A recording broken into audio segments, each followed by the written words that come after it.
श्रीमद्भगवद गीता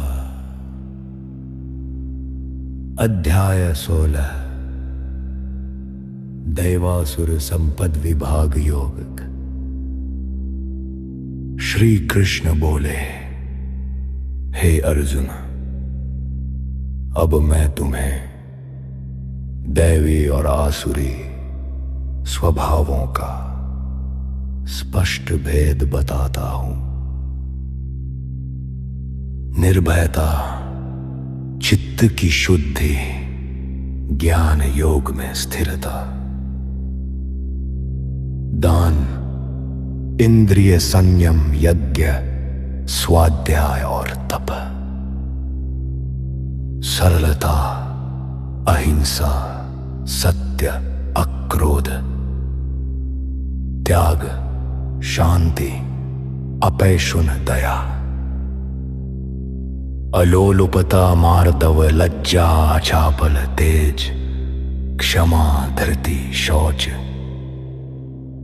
अद्रोह और अतिमान का अभाव, ये सब दैवी संपदा के लक्षण हैं। दंभ, अहंकार, अभिमान, क्रोध, कठोरता और अज्ञान ये आसुरी स्वभाव के लक्षण हैं। दैवी संपदा मोक्ष की ओर ले जाती है, आसुरी संपदा बंधन का कारण बनती है। हे अर्जुन, शोक मत करो, तुम दैवी संपदा से युक्त हो।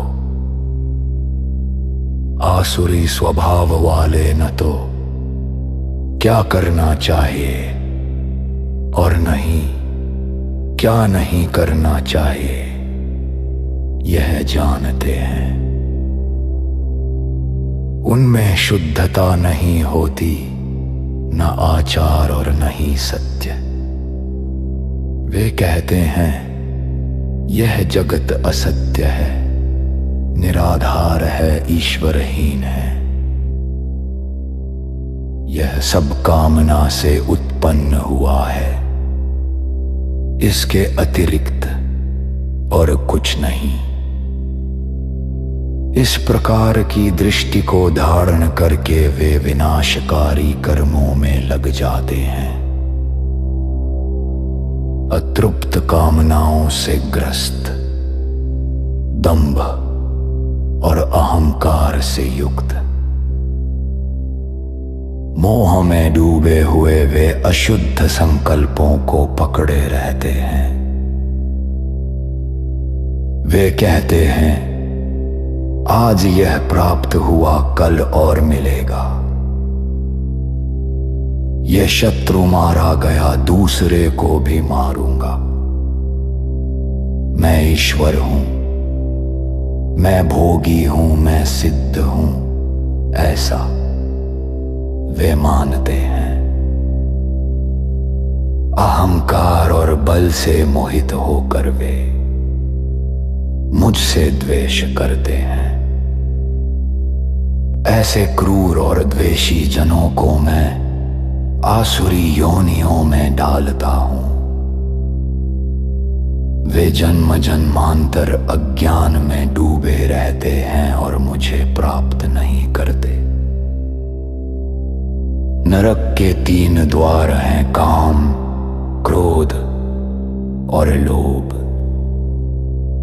ये तीनों आत्मा का नाश करते हैं, इसलिए इनका त्याग करना चाहिए। जो व्यक्ति इन तीनों से मुक्त होकर अपने कल्याण का आचरण करता है, वह परम गति को प्राप्त होता है। जो शास्त्र विधि को त्याग कर इच्छानुसार कर्म करता है, वह न सिद्धि पाता है, न सुख और न ही परम गति। इसलिए क्या करना चाहिए और क्या नहीं, इसका निर्णय शास्त्र से ही करो।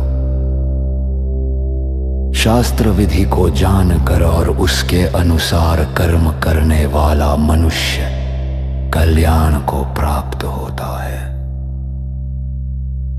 संजय बोले, इस प्रकार श्री कृष्ण ने अर्जुन को दैवी और आसुरी स्वभावों का स्पष्ट भेद समझाया। यही भगवद गीता का 16वां अध्याय दैवासुर संपद विभाग योग समाप्त होता है।